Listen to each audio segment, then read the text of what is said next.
I walked through death on my way to Cam's house.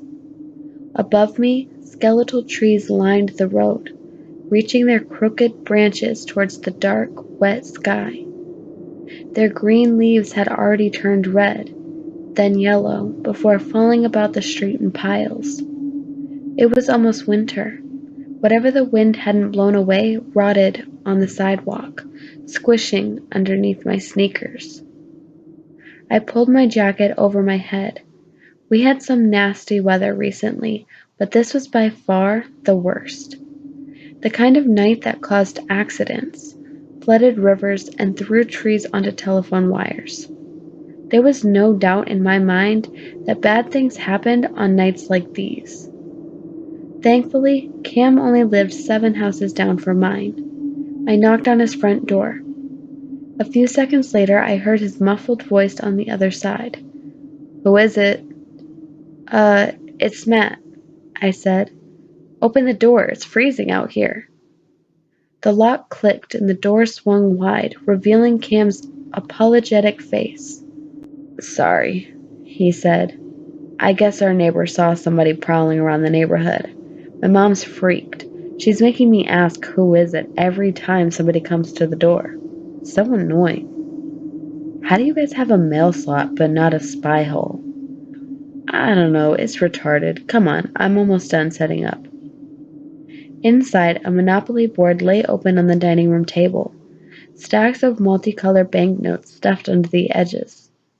I could smell melted cheese coming from the steaming pizza box on the counter. Rain pitter-pattered on the kitchen skylight. Cam's mom hurried around the house, late for her work function. Between fixing earrings and stumbling into her shoes, she thanked me for coming over and told us not to do anything stupid. "And make sure the doors and windows are locked," she said before leaving. "You know Dolores saw a strange person standing in her front yard last week." "Yeah, well, Mrs. Dolores believes in mermaids, Mom," Cam shouted towards the back door. He waited for the mechanic hum of the garage door shutting. "I think my mom's been watching too much Criminal Minds," he said. "She even tried calling my sister's friends to come babysit." "Katie?" I asked hopefully. "Really?"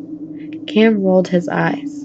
"1, she's way older than you, and 2, she didn't answer anyways."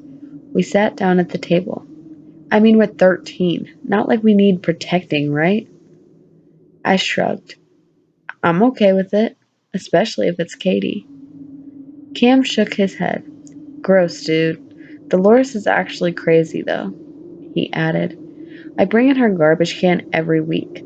Once she told me that her grandma is a blood-sucking alien."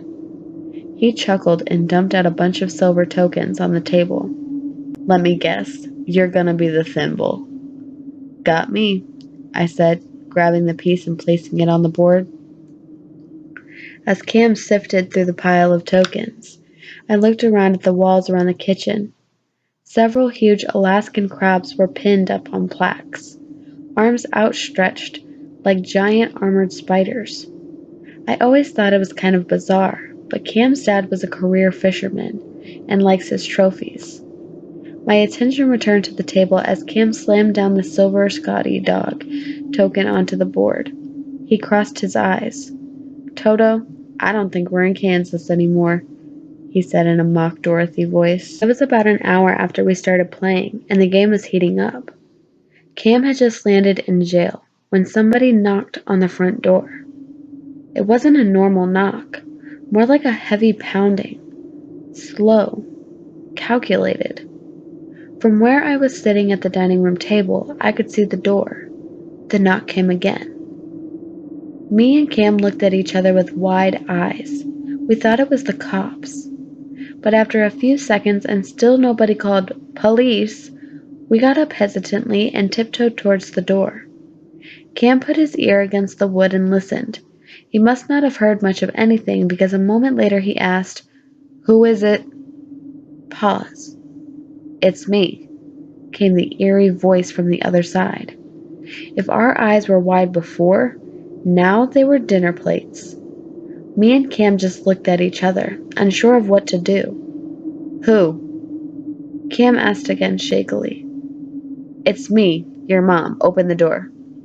The voice was strange and halting, like the body it belonged to hadn't breathed enough air to speak, but still tore the words from their lungs.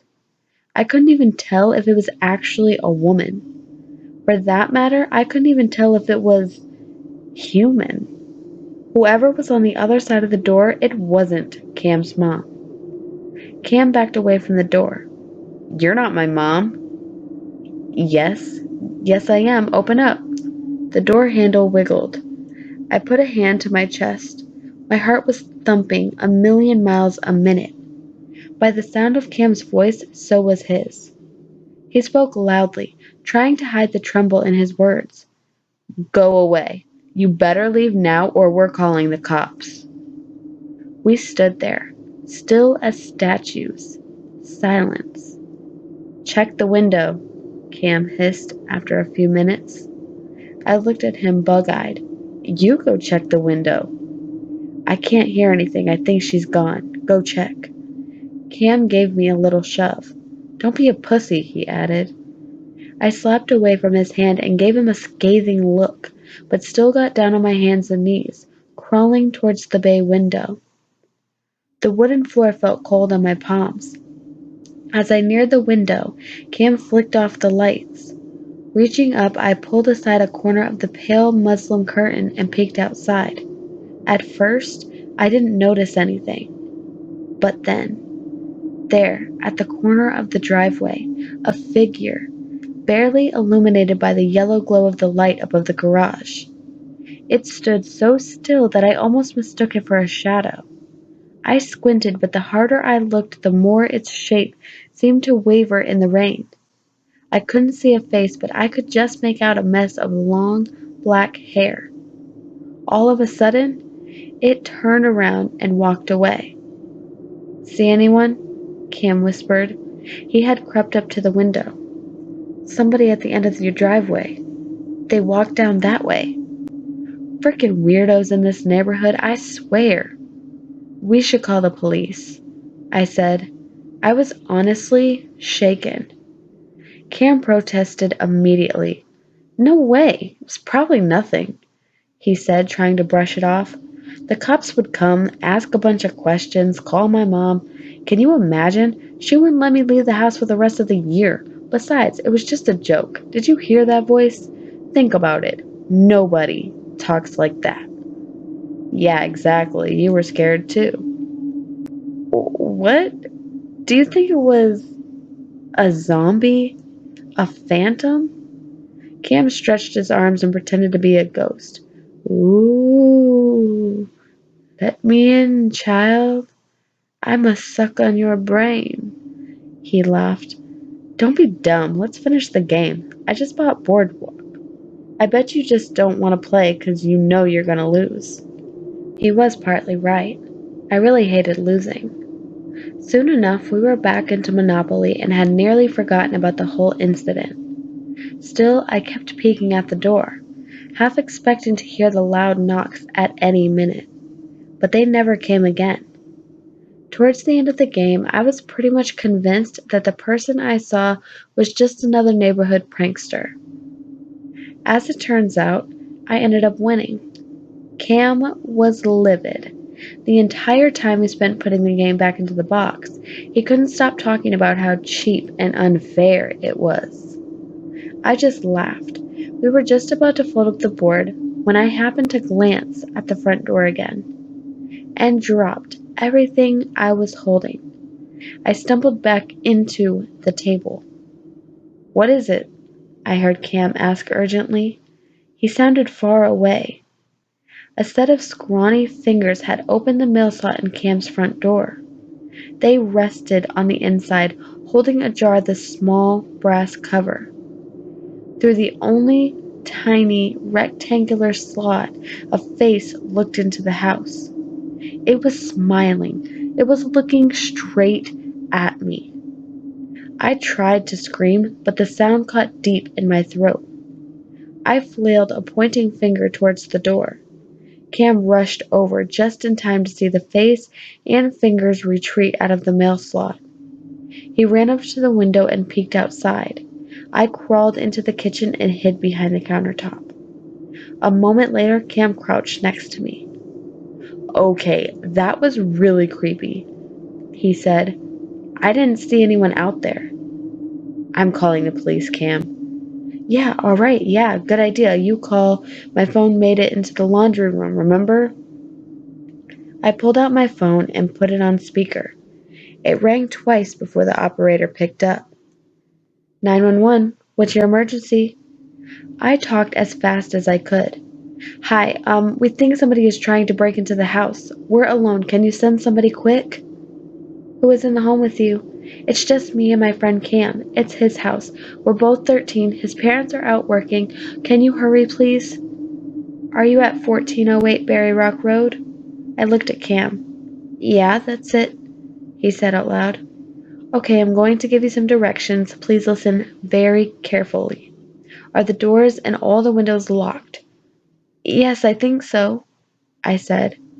"Okay, unlock the front door." I hesitated. This seemed like an odd request. Cam gave me a quizzical look. What?" I asked tentatively. "Unlock the front door." Cam piped up. "What? No way. I don't see any cop lights out there yet. We're not gonna do that." "Do it. Open the door." "Who is this?" Cam demanded. "We called 911. Who is this?" "It's me. It's your mother. Open up now, sweetie. Open the door." I smashed my phone against the floor and threw it over the counter. I'm not ashamed to say I felt like crying.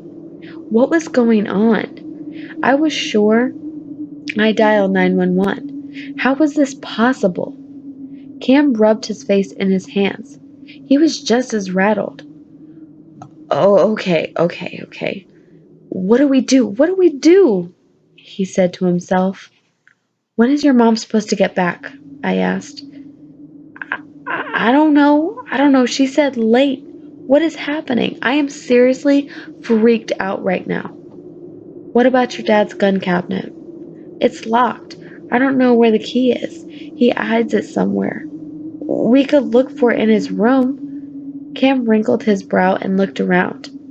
"Hey, do you hear that?" "Hmm?" I held my breath and listened. The wind blowing, creaking the beams of the house. The throbbing, heavy rain, and something else, slightly louder. A slow tapping, sharp like a fingernail against glass. It came from the ceiling. I looked up. Above us, a woman crouched over the skylight, face against the glass. At least I think it was a woman. Her black hair lay splayed out, writhing across the window. Her cheeks gaunt, eyes sunken far back into her skull. Her fingers tapped on the window. She smiled. She licked the glass. She didn't look real. I thought I was hallucinating. But Cam saw her too, and he screamed. The next thing I knew, we were running down Cam's hallway. We burst into his room, slamming and locking the door behind us. I was trying to calm my breath. I could feel my asthma acting up, and I didn't bring my inhaler. Cam started pacing back and forth. Holy shit, he said over and over again. Oh my God. We barely had time to catch our breath before we heard the tapping again. Closer this time. On Cam's bedroom window. The blinds were closed, but somehow she still knew we were in there. Tap, tap, tap, tap. Lightning flashed outside. For a second, her grotesque silhouette spread across the window. Here, Cam was pushing something into my hands. A bat. "We need to get away from the windows," he said. He was holding a knife, the blade gleaming red in the light of his oozing lava lamp. "Hurry!" Cam ran into the hallway. I followed him into the bathroom at the end of the hall. It didn't have any windows. He turned off the light and locked the door. We both crouched in the long tub, hiding behind the curtain. The baseball bat shook in my grip. I don't think she can get inside unless we let her, Cam said. Right? Otherwise she would have already broken through windows. Right? I nodded numbly. I couldn't say anything. I was too scared, but I hoped he was right. At least we couldn't hear the tapping anymore. For a long while we crouched there. I don't know exactly how long. It's hard to get a sense of time when you're terrified and all you have to count is your breath. It couldn't have been minutes or hours, but at some point we heard the front door creak open and swing shut slowly. Footsteps throughout the house. Cam and I tried to be quiet, tried to slow our breathing. The footsteps came closer and closer until they stopped right outside the bathroom. The door jiggled. A moment later the lock clicked. I held the baseball bat as tight as I could. The light flicked on. "Cameron?" came a female voice. I got ready to swing. My muscles tensed. Cam raised his knife. A hand pulled aside the shower curtain. It was Katie. We almost beat up Katie. "Jesus!" she shouted, taking a step back. "Holy shit, are you guys okay? What's going on?" "Katie," Cam said frantically. "How did you get in? Did you lock the door? Please tell me you locked the door." "Calm down. I locked the door. I used the key your mom gave me. Sorry, she left a voicemail asking me to keep an eye on you tonight. I just got it and came over to check. What's the matter? Your neighbor said that she heard screaming." "Oh my God, somebody's been trying to break in. We called the cops, but..." Cam began to say before pausing. "Wait, our neighbor heard us screaming?" "Which neighbor?" "Your new neighbor. She was standing outside when I pulled up. Came over to check on you two." "Wait, Katie, wait. Our new neighbor? We've had the same neighbors since I was 6. "Oh, really? You should ask her yourself then." Katie opened the bathroom door completely and looked out into the hallway. She seemed confused. That's strange," Katie said. "She was just behind me."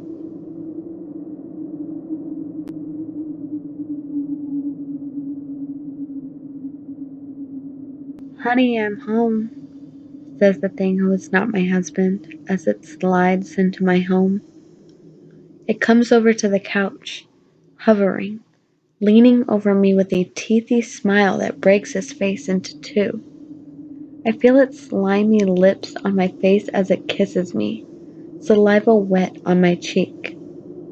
Vomit bubbles inside me, but I look into its dead eyes and smile. I can't let it suspect I know anything. That would ruin the surprise. "Where are the kids?" the thing asks, in my husband's voice. I explain how I took them to my mother's, how I needed some me time. Besides, my mom hasn't seen them for a while. She was happy to babysit. I tell the thing who is not my husband how Jamie played at checkers and Noah sat in front of cartoons when I left them. And yes, they finished their homework already. The thing nods approvingly, just like my husband would. It yawns and stretches, twisting at the waist while its spine cracks up and down. I pretend to read a Good Housekeeping magazine, but out of the corner of my eye I watch closely as the imposter drags itself out of the living room. It's been 2 weeks since I've caught on, and still I'm sickened at its skill in mimicking my husband. I was sleeping when the thing first showed up, slithering under the covers.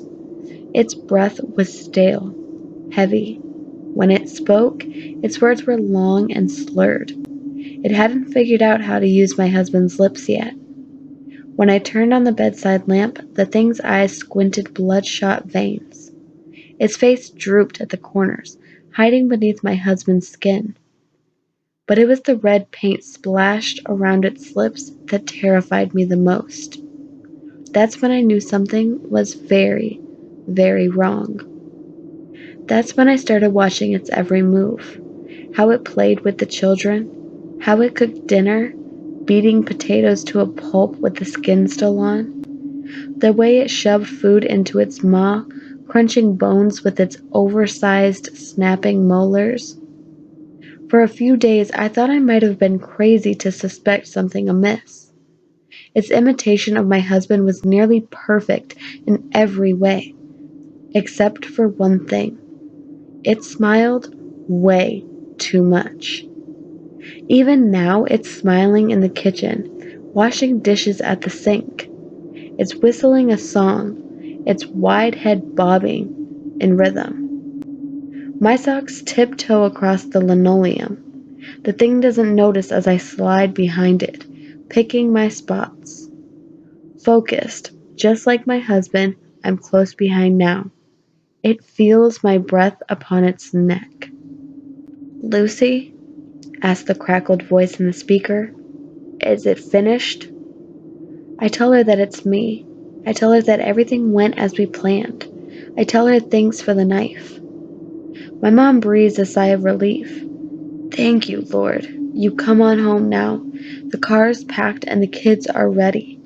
And don't you worry about a thing, sweetie," my mom says. "We'll hide in the same cabin we used when the demon possessed your father, too."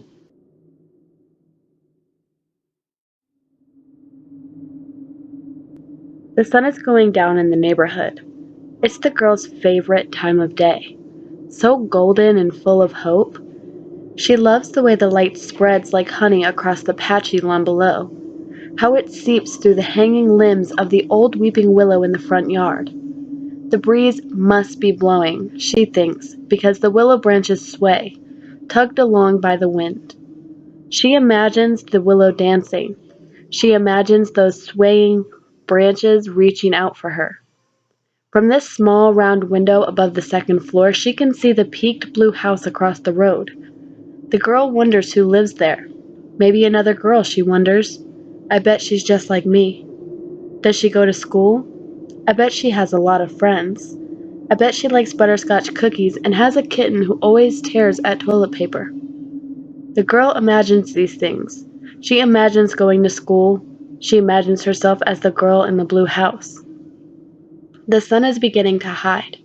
The streets are darkening and the weeping willow looks sad, which makes the girl start to feel sad too. The light has nearly faded completely and she's about to turn away, but she sees something on the sidewalk below. It's a person, walking. It's you. Maybe you're enjoying the late summer evening. Maybe you're walking your dog or walking home from work or going to a friend's house. Maybe you just happen to be there. Whatever it is, you're walking down the street and the girl watches you from the small round window at the top of the crumbling Victorian house that gives you the creeps. The girl in the window is waving.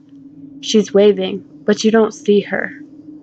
You're watching your dog taking a piss between empty boards of the broken fence. Or maybe you're making faces into Snapchat. Maybe your earbuds are stuffed into your ears. Maybe you're doing none of these things, but your head is down, counting cracks in the sidewalk, refusing to see the world.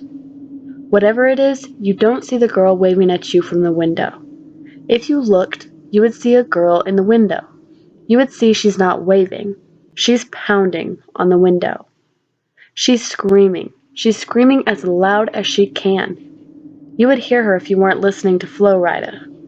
She has both hands on the iron bars bolted across a small, round window. She's pulling with all her might.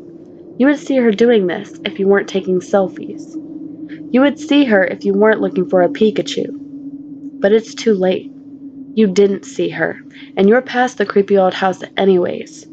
The girl can't even see you from the small round window in the attic, but she still screams. Still she pounds on the window.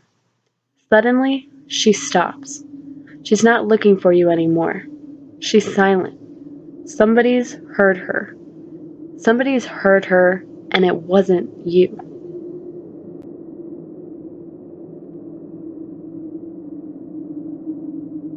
It was almost dinner time when Sean burst into the kitchen with the news.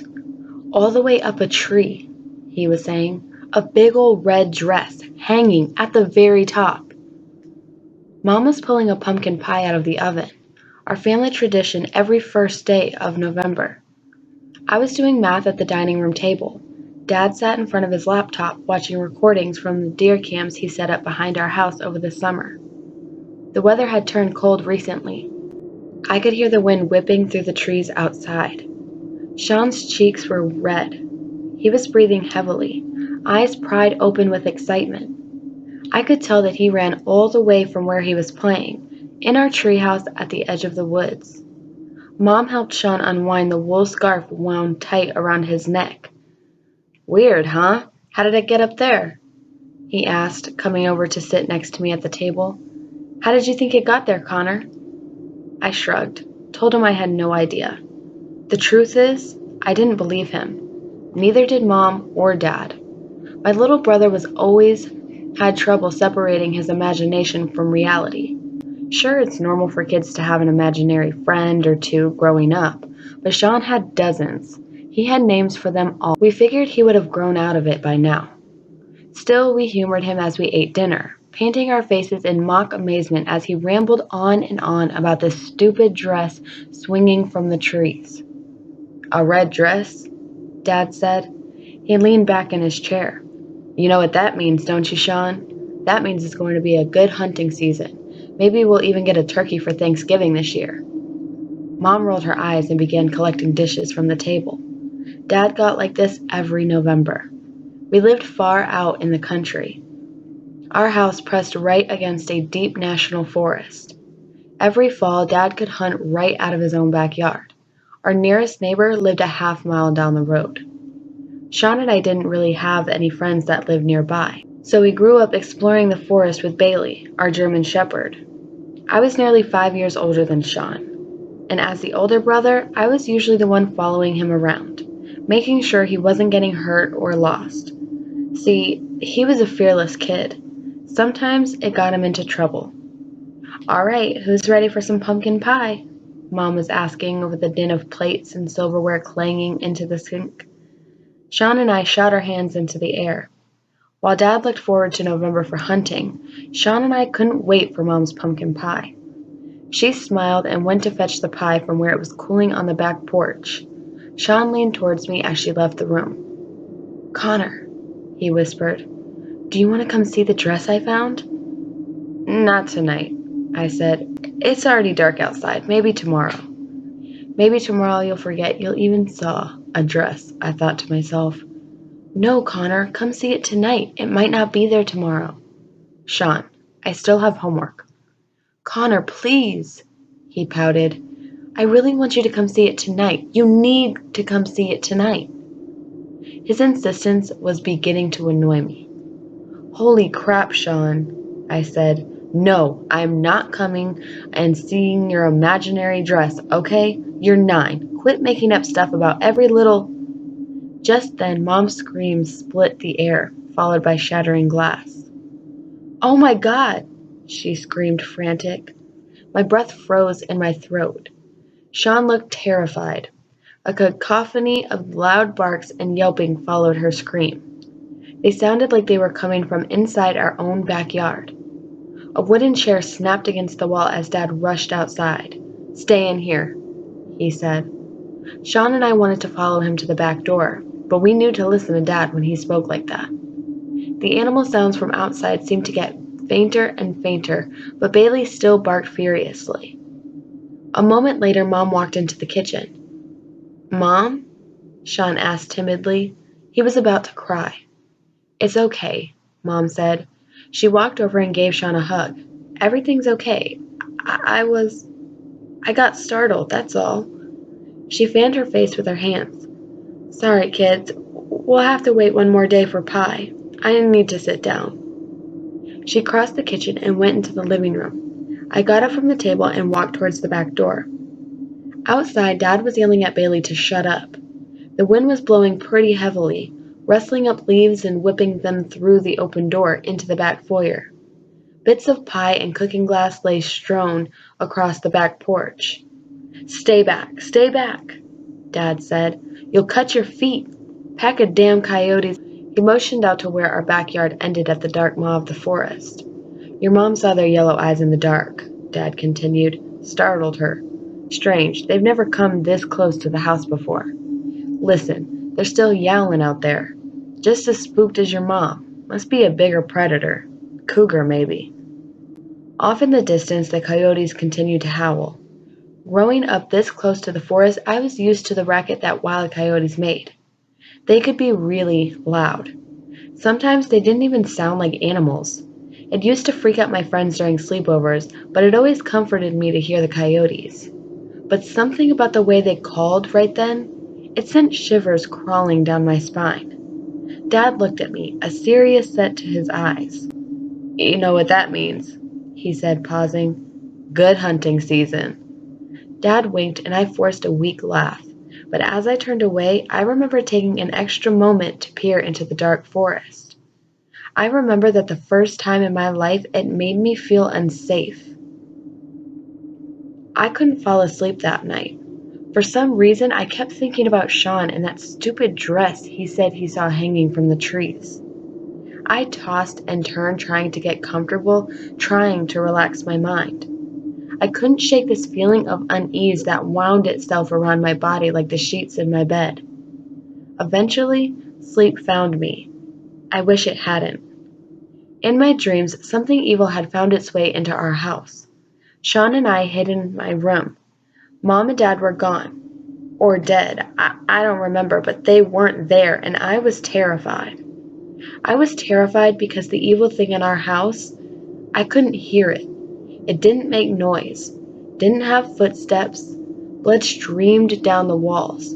Sean was screaming. The evil had grabbed him. It weaved under the door and pulled him away. I was alone. I was alone until the evil found me too, yanking at my pajamas, shaking me, tugging. Connor. I sat up sweating. Sean was standing by my bedside in his red pajamas. His small hand clutched my t-shirt, gently pulling back and forth. For a moment, I couldn't tell if I was still dreaming. My room was dark. Sean's face was shadowed, but when he whispered again, I knew that I was awake. Connor.